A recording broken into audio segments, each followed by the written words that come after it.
Hello Science Alliance! My name is Lara, this is Theatre of Science. I am trained to teach physics up to A-level. I started streaming free lessons during lockdown and you didn't want me to stop and I didn't want to stop, so now you chip in a little bit towards my wages every month and it's a full-time job. Hello Carrie in the comments, hello. So as usual, there are YouTube comments on this video because you're a bit older because you're doing IGCSE. All right, Yanis, but I'm not going to mention them too much because a lot of people watch these ones on catch-up so they don't get distracted by the comments. So if you're commenting live, I'm going to see it and I'm going to appreciate it, but I'm going to try not to engage until maybe like everyone's answering a question.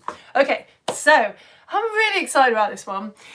We've been talking about energy and how energy gets transferred, what energy is and how energy is transferred from one place to another. And there are 3 different ways that you need to know about, and we're on our last one. You can have started this lesson any time, but I need you to build, I'm going to lead you through a craft to make this thing. And then at the end, we'll talk about a cool, slightly dangerous thing you can do with this thing. So can you please, while I'm recapping you on what happened last week, can you let's do this properly, shall we? We never do things properly, guys, do we? Can you get a piece of A4 paper and a can, an empty can? Be careful taking the lid off. It's really quite a dangerous thing to do.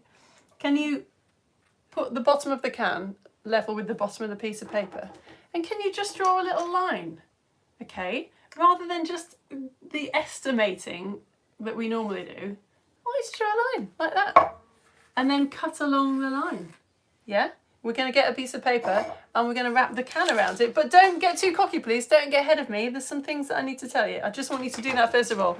Measure can against paper, cut paper out while I'm recapping what we did last week and also like checking that you understood that. So the one way that happens in solids, that heat can be transferred from one place to another, one medium to another, is by something called conduction. So here is a diagram of someone holding a bit of metal. There we go. Someone's holding a bit of metal with their hand. The further end of the metal is in the candle flame. And we've talked about what happens is, it's kind of like a domino effect. So there's these circles are the particles of metal, and there's also obviously particles in your hand. The particles that are nearest the flame, they get hot, which means that they start to vibrate more. So they move around more. So they're bumping into the particles next to them. And it's kind of just like dominoes. So those particles then start to vibrate more as well. And then because they're vibrating more, they bump into their neighbours and they start to vibrate. I'm very proud of this special effect. I think I did it one more time. Yeah, there we go. So in that way, these increased vibrations get passed along until your hand starts vibrating more, and then that's why you get burned, okay? What's the big science problem with this animation? If you watch this animation, you will see that there is a big science problem. It's a problem that loses people marks in exams all the time. Do you need to see the animation again? Good, yeah you do. Here we go. Vibrating, more vibrating, more vibrating, more vibrating. What's the big problem? Come on. It's to do with how the particles are moving. I mean, they don't move in like gangs like that. I just got a bit lazy. Make sure, please, you don't ever say that when things heat up, the particles start to vibrate. Everything around you right now, all the particles in it are always vibrating a little bit. So don't forget, a really easy way to get all these marks in an exam, when stuff heats up, the particles vibrate more. So the particles in a solid, even if something's really solid, the particles are still vibrating on the spot. And when they heat up, they vibrate more. The other way that heat can be transferred is by convection. You remember that? Convection, very basically. So here's some, it's hot water on the stove, isn't it? So the water at the bottom gets hot. And when things get warm, they expand, they get less dense. We talked about this. They rise up. They get to the top, so they cool down because they're further away from the hob. Because they're cooler, they sink.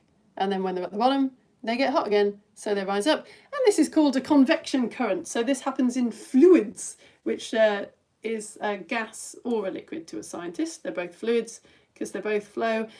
And we looked at this amazing question because, like, everyone learned that about convection, right? Oh yeah, convection. Stuff gets hot, so it rises up, so then it gets cold, so it falls again, and it's about density. Yeah, got it. And then you got into your exam and they gave you this. Why are freezers inside fridges at the top? and you had to flip all your understanding upside down and say, well, it's because the freezer's at the top, so that makes the air cold, so the cold air sinks, but then it's further away from the freezer, so it warms up, so then it rises again, so then it gets cold because it's near the freezer, so then it cools down again, and so it goes on. Such a brilliant question, because it used what you'd understood, but it used it in a way that you might well not have come across. And I want you to remember that, please, because I am going to give you at the end of this lesson what I think is the coolest, trixiest exam question that I've ever seen while I've been a physics that I've ever seen. And it's a little bit like that. You're going to have to take what you've learned today and you're going to have to just flip it in a way that you might not have expected to. Right, how are we doing with our little bit of paper? So you've probably now got 2 bits of paper, and if you're anything like me, you can't remember which one is the height of the can. Don't put it around the can yet. But what I would like you to do is to cut it to shape. For reasons which I'll explain at the end, I don't want the paper to overlap, all right? I want the paper to just really neatly fit around the can, because we're not crafting, we're doing science. So can you see, like normally if you were crafting, you just kind of wrap it all around, but I don't want you to do that. So maybe fold where the paper meets the can and then cut that bit off. Do you see what I mean? It doesn't matter if a little bit of can is exposed, that's fine. You get me, right? So make a little fold where that bit of paper is meeting the can and cut that bit off, so that when we do sellotape it, don't sellotape it yet.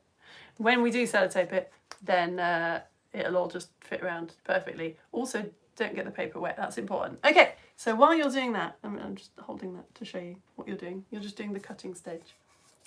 I said don't get the paper wet because I was getting the paper wet because my can was in the recycling. Gross. Okay, so we've done convection, we've done conduction. Now we get to do radiation. Now I'm going to show you a bit of PowerPoint that I did show you in the waves module, because radiation is a wave.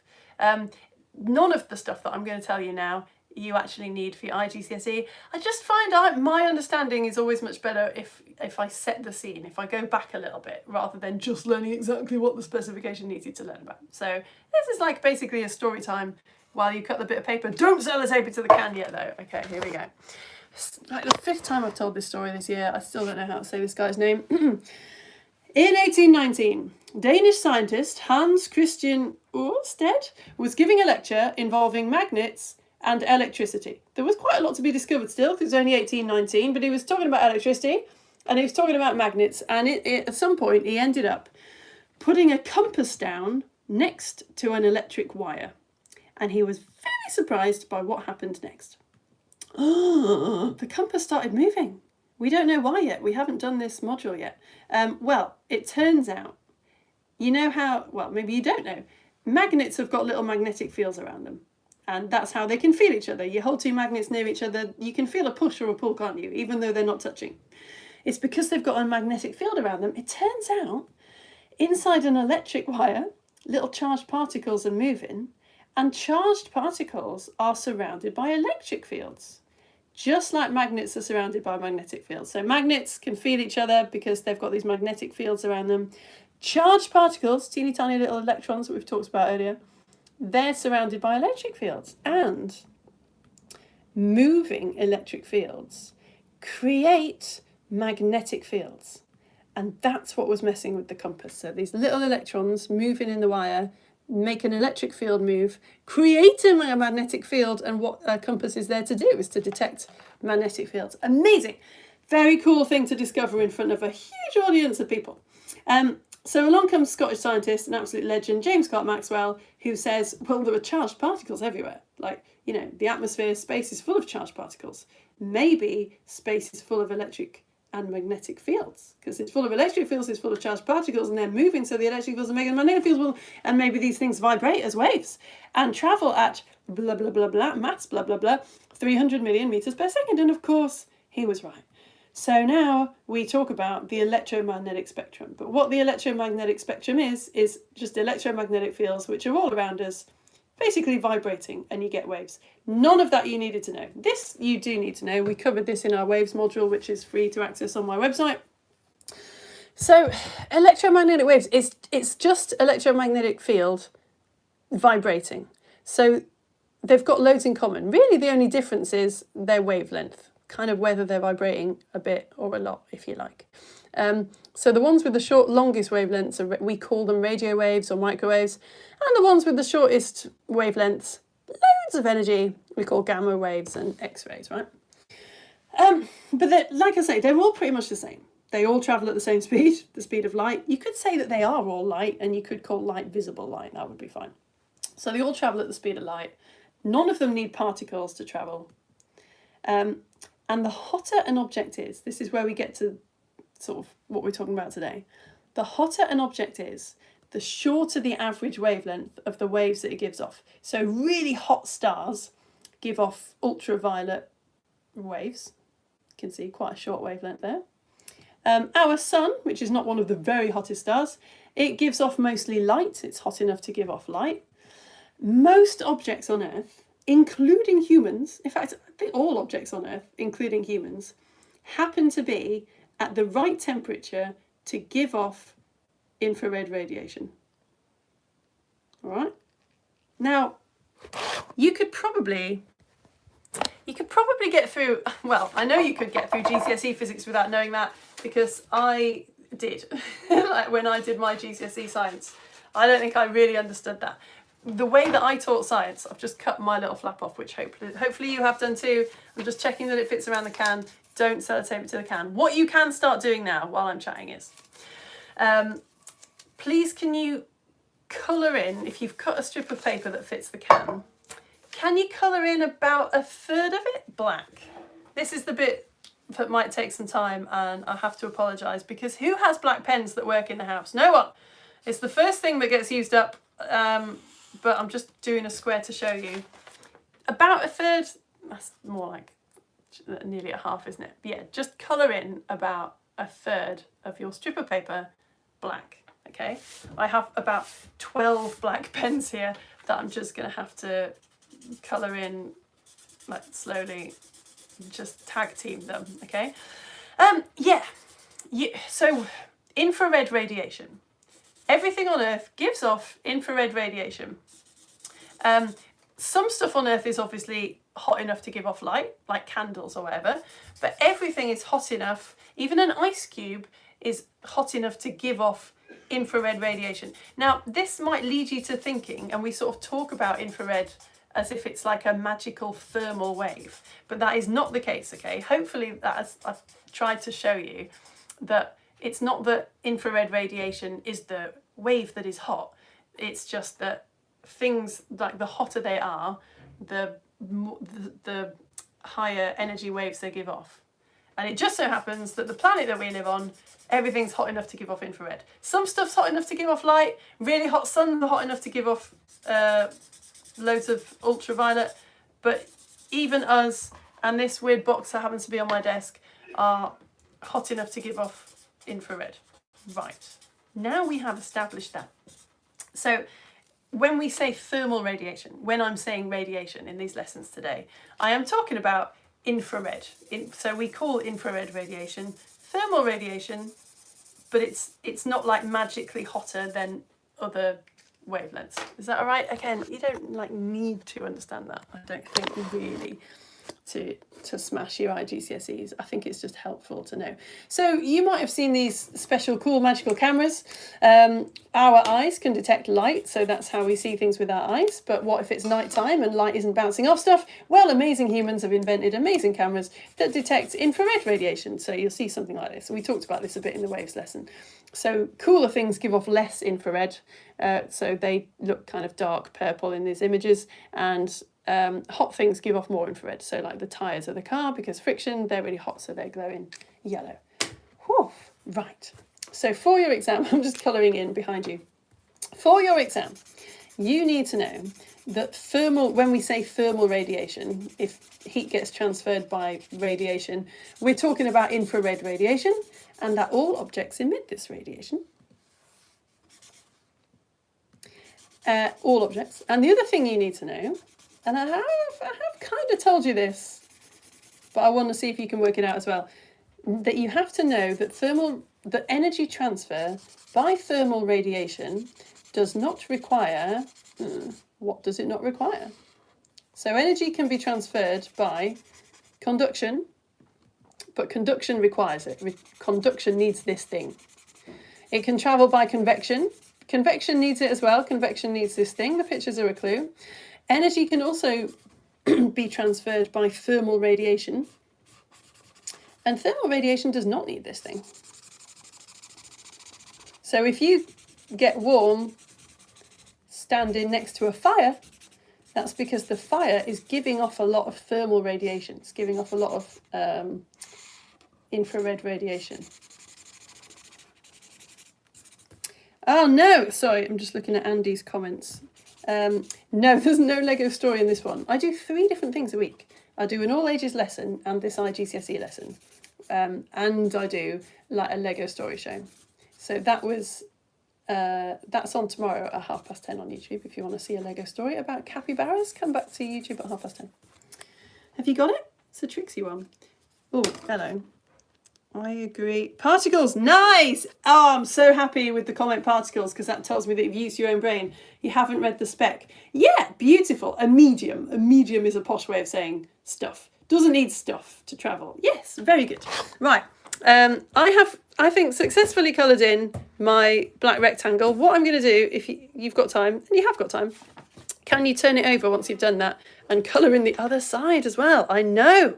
We want real blackness here. Oh, I just got a new coffee supporter. Oh, thank you so much if you are watching and you've just supported me on coffee. That is a real confidence boost when you're halfway through a lesson. Okay, so that's what you're doing on the other side, right? Now, this is, some people were mentioning this in the comments. You've seen where our crafting activity is going. Different materials behave differently when radiation shines on them. Now, you might know this. Some of this is kind of pleasingly obvious in a way because light does the same thing. White and shiny materials are good at reflecting infrared radiation. And you might know that because they're good at, I don't feel like I've seen you for a while. Hello. You know, like tin foil. You shine a light on tin foil, the light comes back to you. It's reflected off the tin foil. It's the same with infrared radiation, right? So I'm trying to think of an example, but I won't because I've literally I'm doing that the next slide. So white and shiny things reflect infrared radiation. Radiation bounces off them. Black and matte materials, matte is the opposite of shiny, sort of textured stuff. If something's very dark or it's matte, they are good at absorbing and emitting radiation. I was going to just move on to giving you a little activity, but I think I probably need to just hammer home the difference between emitting and reflecting. So say we've got 2 boxes, right? One of them's white and one of them's black. White shiny things are good at reflecting radiation. So here's some radiation coming in from, say, the sun. Sun gives off a lot of infrared radiation, a lot of thermal radiation. It doesn't get into the box. The box is white and shiny, so the radiation just bounces off it. If something's black, then radiation lands on it, it absorbs the radiation, and then it emits it. So it absorbs it, saying it in different ways so you understand, and then it emits it. The way that you would normally draw that is you'd draw like a kind of zigzaggy arrow like that. So emitting is different to reflecting, even though sort of ostensibly it kind of looks the same because you've got radiation coming at you. Do you see what I mean? Okay, good. Right, here we go then. Some work for you to do. A little bit of creative thinking for you. I've just told you that white and shiny materials are good at reflecting infrared radiation. Can you think of, write down, sketch, 2 examples in real life where white or shiny things are being used to reflect infrared radiation? My little example for you is astronauts wear white spacesuits on spacewalks to reflect radiation given off by the sun. So they're in space, a little bit closer to the sun. They haven't got any protection from the atmosphere, so they wear white so that the infrared radiation given off by the sun will reflect off their shiny suits. If you've already done this, if you're like, oh, I've already researched this, I know what I'm doing. All right then, why are most radiators white and shiny? Wouldn't that, because we talked about how a radiator is like hot water being kept in pipes. Surely radiators white and shiny, that means that the heat from the hot water is getting reflected like back into the radiator. That seems like a terrible design. So think about that as well, please. If you're struggling with the first question, my hint is that radiation that is being reflected off white shiny things in real life. It might come from the sun, or it might come from a human body, or it might come from an oven. Can you think of any situations where shiny things in ovens or on the human body might help to reflect my... Oh, I'm seeing some brilliant comments. Okay, while you're thinking about that, I'm going to read the comments. Oh, I have a weird question. Amazing.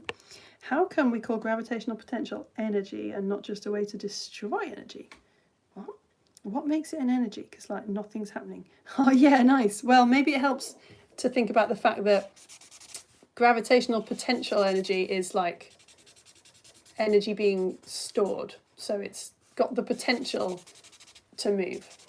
Did you come to the energy stores lesson? That would probably help. So you eat food, which means that your body is a chemical energy store. So when you breathe in, oxygen reacts with all those teeny tiny bits of food and energy is released. So you use up you use energy when you put like a can on a high shelf. Maybe you were here for that lesson and I'm just being really boring and obvious. But if you lift something onto a high shelf, you use a bit of energy and that energy ends up being stored in the can because the can's got the potential to fall. Does that make sense? Okay, I'm done with these black pens. I've used up every black pen. Oh, Andy, I know you're not Andy, but I'm so glad that you're still here, even though there's no Lego show.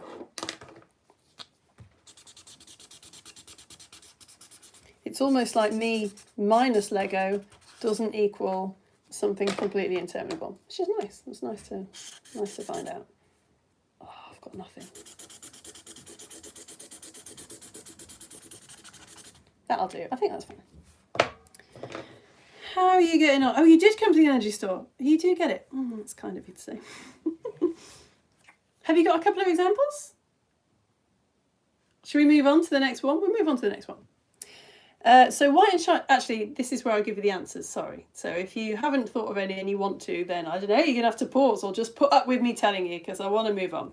Yeah, the radiator is made out of metal. Great question. So white and shiny materials are good at reflecting infrared radiation. Oh, that's why houses in hot country are white, guys. They're painted white to reflect the sun's heat. How good is that?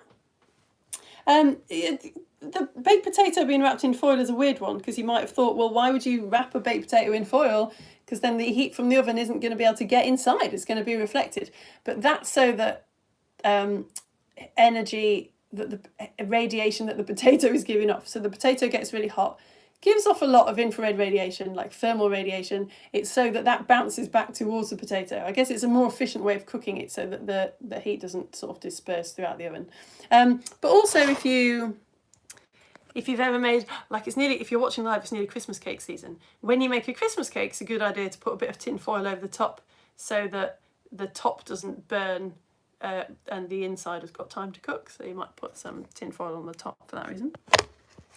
And the other example I came up with, oh yeah, humans being wrapped in foil blankets after a race to trap their body heat. I don't know why this person's in camouflage. It doesn't seem like a camouflage situation. But yeah, I imagine, I didn't look this up, but I imagine in the army, they use these thin foil blankets because they're a lot lighter than using big, thick blankets, but they're really good at trapping heat. So people, when they've run a race, their bodies are very hot. You don't want them to cool down really fast as soon as they stop running because they could get ill. So you give them a foil blanket so the heat, the ultra, did I say ultraviolet one time? The infrared radiation that their body is giving off is reflected back to keep them warm even as they're cooling down. All right. Okay, next one then. Black and matte materials are good at absorbing and then emitting radiation. I've put, can you write or sketch an example, 2 if you like, of black or matte things being used to emit or absorb infrared radiation in real life? If you are finding this too easy, get on with this radiator question again, because surely you haven't got that. I can't give you an example of black and matte materials being good at absorbing and emitting radiation in real life, because I can only think of 2 myself. So I need to save them for the answers, sorry. But my hint is that one of my answers is an obscure fact about an animal.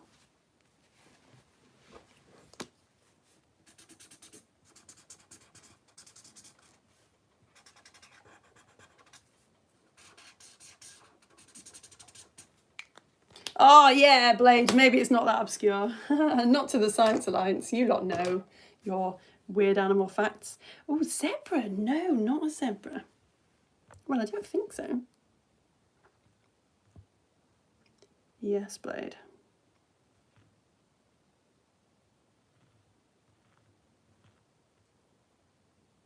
I'm seeing a lot of excellent radiator answers. I don't think I've seen the right one yet.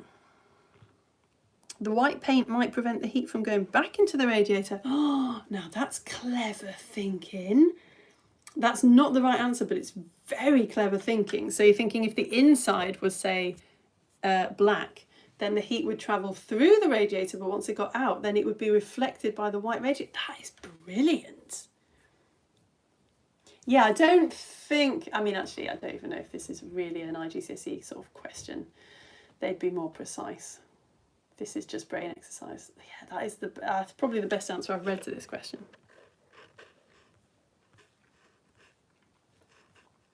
Just scrolling up the comments.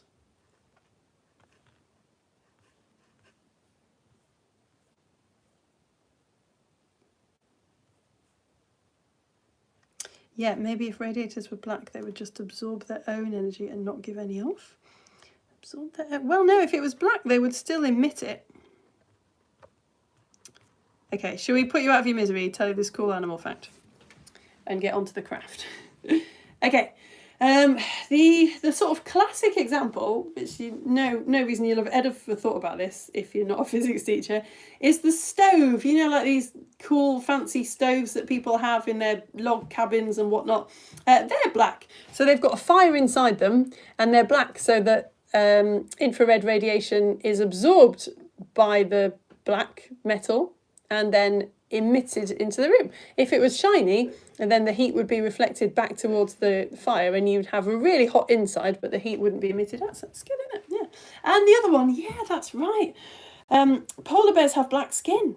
In fact, their fur is not white. Their fur is see-through. We don't have time to talk about why. It looks white for the same reason that snow looks white, even though it's just made of water.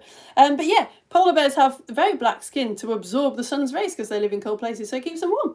And no exciting photo for this one, but the back of your fridge is probably dark to emit heat away from it as effectively as possible. So we've talked about how energy can't be created or destroyed. So if your fridge is keeping stuff cold, that energy's got to go somewhere. You will find, don't touch it, it might hurt you. The back of your fridge is probably quite hot, and although the front of your fridge might be shiny, it doesn't really matter, at the back it's probably dark because that will help that heat energy to be transferred to the surroundings faster, probably. How are you getting on with your crafts? So, finally, if you've coloured in a bit of black on both sides, then it is time to attach our piece of paper to our can with a bit of sellotape, all right? The radiator question then. Yeah, it's really annoying. It actually would be better if radiators were black. They would emit more radiation, but the weird answer is that even though they're called radiators, radiation is not the main way that radiators heat a room. Do you remember? Remember we talked about this last week with the little cat question. That cat is getting warmed up by that radiator, but not necessarily because infrared radiation is travelling all the way across the room to the cat. It's because radiators generally work by convection. So the radiator heats the air above it, the air rises up, and you get this convection current which would heat the cat. So yeah, mainly they're just painted white so that they will blend in because most walls are white. Yeah, it would be better if they're black. Okay, right, let's move on, shall we? Flip you round while I get my paper stuck on my can. So we've talked before how some of you are obviously just here for fun. Some of you will be thinking about doing an IGCSE physics exam, and there's two different exam boards that could write your exam, Cambridge or Pearson EdXL. And luckily for us, they both want you to know really similar things. So I'm just teaching you what you need to know for both. But occasionally something pops up that one needs you to know, but the other one doesn't need to know. And for this bit about radiation, Cambridge would like you to know a bit about, sorry, I've just, I'm done. This is my craft. My craft is finished. Cambridge want you to know a little bit about like how energy is like if something takes in more energy than it can give off, then it gets hotter. And if something takes in less energy than it gives off, then it cools down. And this has to do with global warming. So it's quite cool that they've sort of linked it in. So if you're doing a Cambridge IGCSE exam, I'm not going to cover all of that here. You'll have to go and research it. But this sort of links in and also will help the people who are doing the other exam as well. How do you reckon snow behaves when radiation shines on it? Go on, how does it behave? How does snow behave when radiation shines on it? Be careful here. Infrared radiation is hot. Snow is cold. But if you've ever been skiing, you might have been warned about getting sunburned. It's very easy to get sunburned when you're skiing because you feel cold, but actually what's happening is the radiation from the sun is bouncing off the snow because snow is white and kind of shiny. So yeah, it bounces off. So this has huge repercussions for the balance of Earth's energy. So this little diagram here shows energy coming from the sun. 100% of the energy coming from the sun comes towards Earth. 6% of it is reflected by the atmosphere. 20% of it is reflected by clouds. 4% of it is reflected by Earth's surface. So a lot of that is snow and ice, like these white sort of shiny surfaces. What happens is global warming means that the snow is melting, ice is melting, so less energy is getting reflected. So of course, if less energy is getting reflected and more is getting absorbed, that is melting the snow and the ice, which means that less energy is getting reflected. So we've got into this sort of not good spiral, which is what Cambridge are, I think, probably getting at when they want you to learn about energy balances and things like that. Right.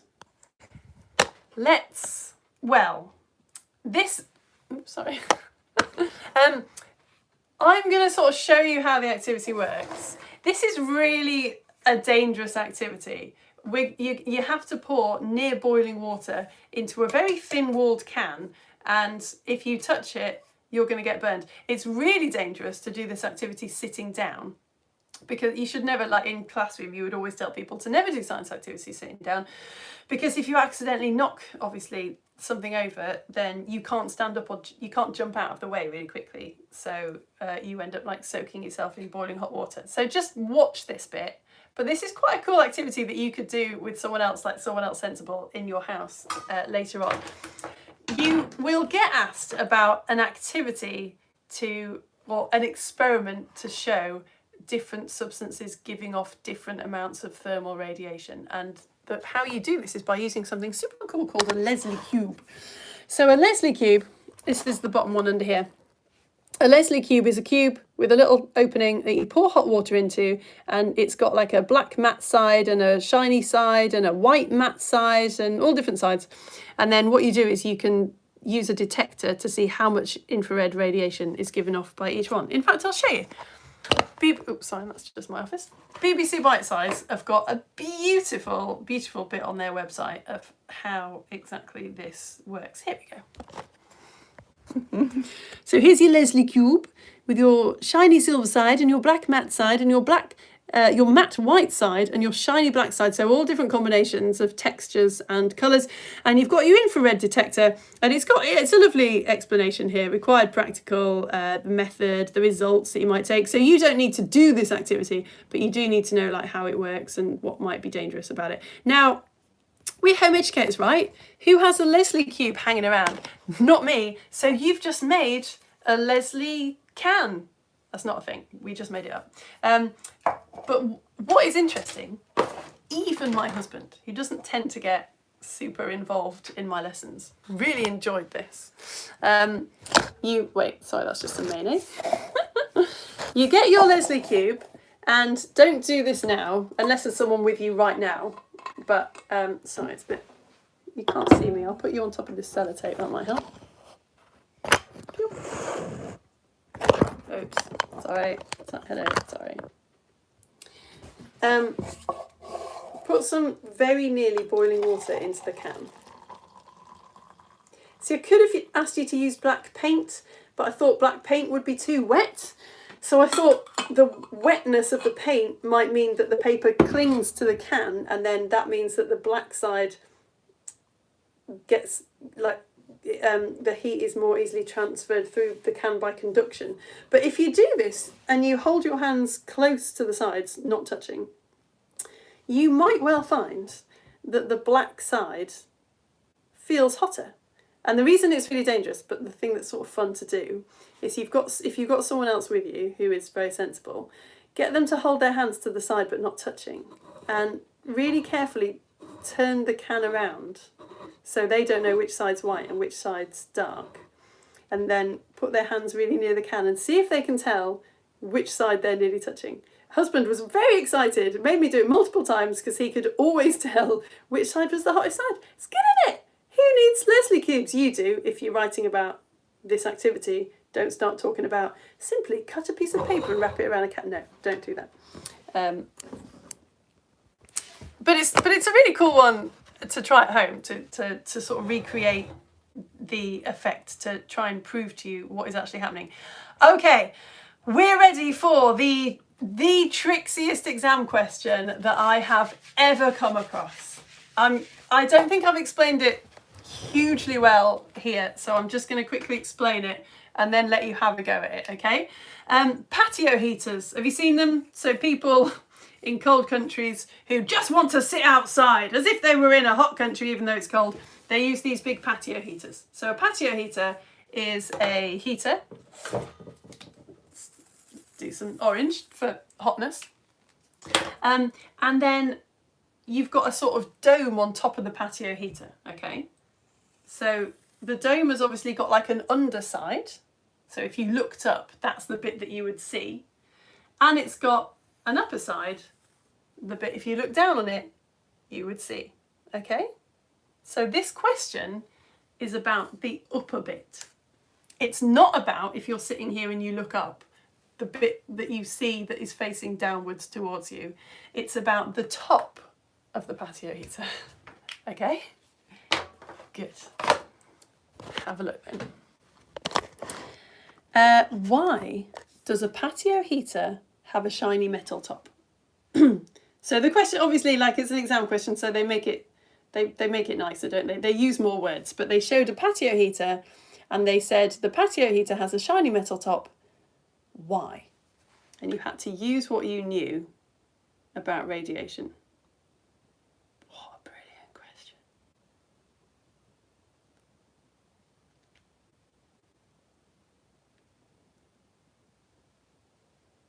Thank you, Blade.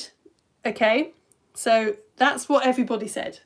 Yeah, that's what the vast majority of people said. I think probably the vast majority of people who said it knew that that wasn't right. I'll put it up on the board in a sec when everyone's had a chance to think.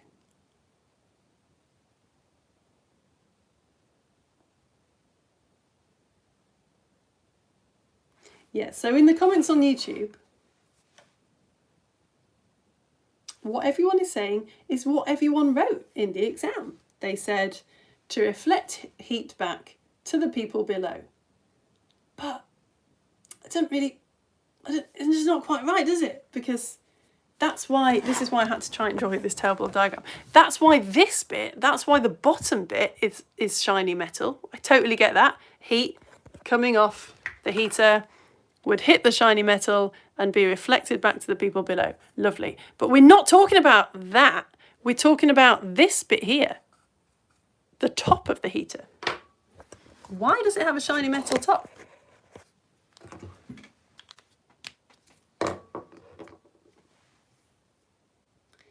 Such good thinking. Oh, you guys are delighting me. All right.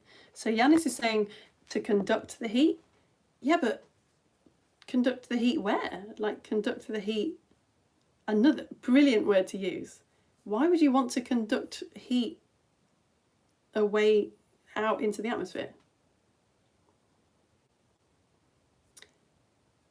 Like the heat passes through the metal and gets into the air. Yeah, but why would that? I think you're doing exactly what the kids in the exam were doing, coming up with all these answers that sort of sounded good, but also kind of knowing that can't really be the right answer because it doesn't feel like, just doesn't feel like right. Okay, so 30 days, I'm just using your YouTube names, is saying to prevent heat from leaving the top of the heater. Okay, so I quite like that. To prevent heat from leaving the top of the heater. That is a classic example of a question where you probably know the answer, but I don't know if you're going to get any marks for that because you need to think about your language. So what have we just talked about? We've done a whole lesson about radiation. We've talked about shiny metal things reflecting and black matte things emitting and absorbing. You need to be using those words to get your marks at your IGCSE. To stop heat leaving the top of the heater. I've got another wrong answer here. To reflect heat away from the heater. But you wouldn't want that to happen, would you? You don't want heat to go off into the atmosphere. You want it to go down to the people. To absorb any heat that tries to escape. I'm loving this. Wow, you can really feel, oh man. This is how I learned physics, by the way. I didn't learn physics at school. I learned physics as I was training to be a physics teacher because the teachers were amazing and kept asking me really tricksy questions and then making me think about it. I swear that is how I learned physics. The answer is to stop radiation being emitted from the top of the heater. Oh, to stop radiation being emitted from the top of a heater.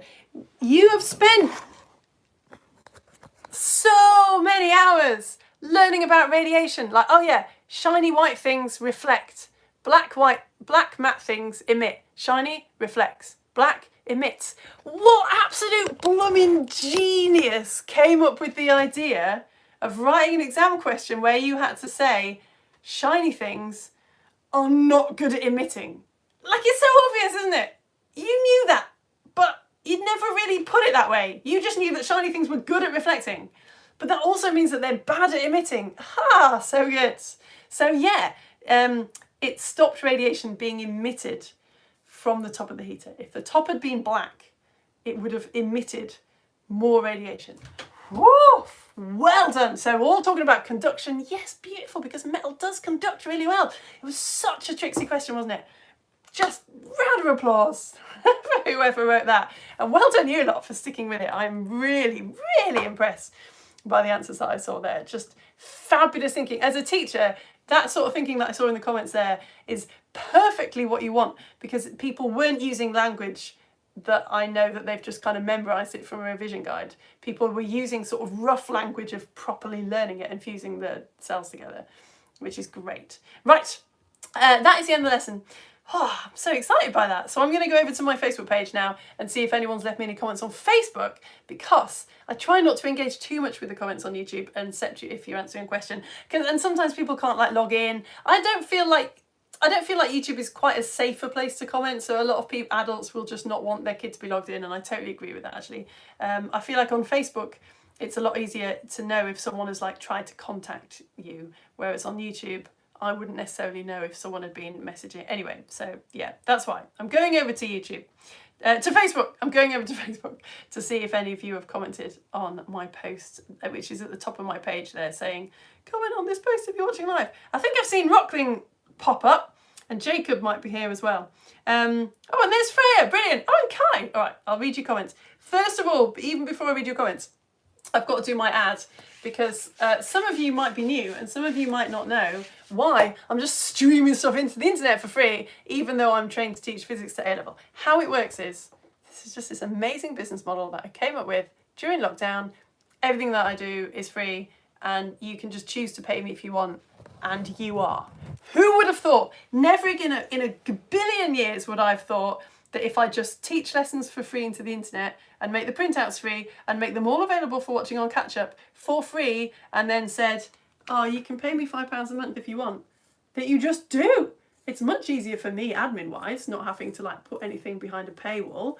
It's much better for you lot, because people who, it's lovely. Like sometimes I get messages from supporters saying, oh, I had to cancel because I went through a hard time and now I've signed up again. It's lovely. People can just choose. So if you go to my About section, because you're on YouTube at the moment, or if you click sign up on Facebook, or if you go to my website, there's sign up buttons all over there. You send me £5 a month on coffee, which is enough because there's loads of you watching to make a wage for me, but hopefully £5 a month. It's so amazing, this business model. Like for £5 a month, you can have lessons from a fully qualified physics teacher where I like comment back to you and give you feedback on the questions that I'm asking. It's amazing. So yeah, It's just working really well, but it's only working because you are actually paying me. So thank you so much for that. And I will send you nice things if you sign up. I won't talk about it now. I'm going to chat to people in the comments. But if you go to my coffee page, you will find that there are nice things that I post you if you sign up with £5 or £6 a month. Oh, Edmund's here. Hello, Edmund. Right.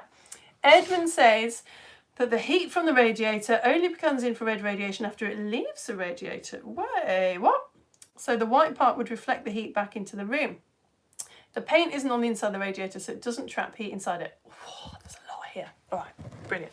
Okay, so Edmund, I'm not sure I agree with this idea that heat from the radiator only becomes infrared radiation after it leaves the radiator. So if water, what you're doing is water particles are getting hot, and the hotter something is, the higher the wavelength that they give off, right?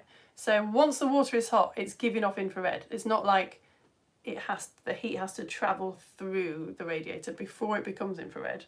But you again, and maybe it was you in the comments, I don't know, or maybe two people had the same idea. That idea that once it leaves the radiator, the white paint reflects heat back. Yeah, that was really good. That was really good. Hello, Kai. What about solar panels being black and absorbing the sun? Oh yeah, we've got a whole lesson on solar panels and like solar cells, and how yes, if you're using solar equipment that heats up water, yeah, that's a very good one. Absolutely right. Yeah, really good example. Put the Leslie can in the in the Theatre of Science shop. Yeah, do you reckon? Think people would be all over this? I could just sell the paper, couldn't I? And be like, simply provide your own can, and then you've made a Leslie Cube. That would be great. How much do you reckon I could sell that for? Make your own Leslie Cube kit. And it's just a bit of paper and a black pen. Radiators, says Kai. Heat comes out by conduction through the metal, and then heats the air by convection. Oh, and then the white reflect. Very nice answer from you, Kai. Hello, Freya. Good to see you. Thank you. Not see you, but you know what I mean. That is really nice. Oh, I've got double comments. This has never happened before. This is very confusing. Yanis is chatting, but I'm not quite sure who they're replying to. Oh, see you next week. Thank you for coming. Can someone ask Lara to make a rain frog storytime show? Rain frog. You're new to commenting, but you've watched before. I see. Rain frog. I'm going to have to look up rain frog, because I don't know what you're talking about. Rain frog. You're not talking about like rainforest frogs, just rain frogs. Okay. That sounds like just that kind of thing. No! Wait, what? Patty is watching from Canada. How big time do I feel? Are you being serious? Are you right here now? Are you here? Are you being serious? Are you actually watching in Canada right now? Oh, it's just so weird. I know I'm a physics teacher and I'm supposed to be totally down with the idea of, communication and waves and satellite. No, it's magic. That's amazing. You've been watching for 4 years. How did I not? I feel like I'm meeting like some sort of long lost relative. You've been watching for 4 years and you just caught me live. Thank you for making me feel like a total cool person. All right, Jacob, hello. See, I knew you were here. There's Kai again. Hello, Kai. Oh, no, you are not at Padstow Harbour, Jacob. Wait, you don't live down there, do you? I feel like you're there a lot at the moment. From Padstow Harbour. Are you kidding me? Is that where I am right now? Oh, Jacob, those leggings. Dude. I need to start.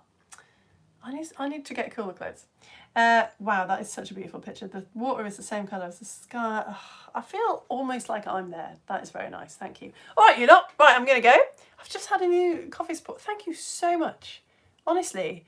Oh, I always say, because I did do a bit of busking in my misspent youth, and it's a very similar feeling to when you're like playing in the street and people threw some money in, like, oh, you didn't have to do that, but you did anyway. You must be really enjoying it. Except when you're busking, there was a slight element of like, you must feel a bit sorry for me. Whereas here I feel like it makes me feel more useful.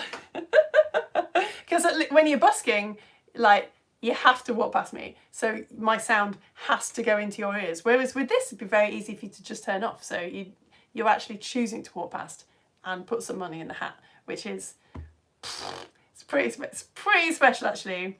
Really is, feeling pretty good about myself right now. Bye, Yanis. Thank you for your amazing comments. Honestly, like, I'm glad actually that we have got comments on YouTube, and hopefully it's not been too disruptive, but it really helps seeing what people are thinking in real time. I've had some fantastic comments there which made the lesson better because it makes me like address misconceptions. Okay, whew, that is the end of the comments. Thank you so much for subscribing, she says when everyone's blooming left. Thanks for subscribing on YouTube.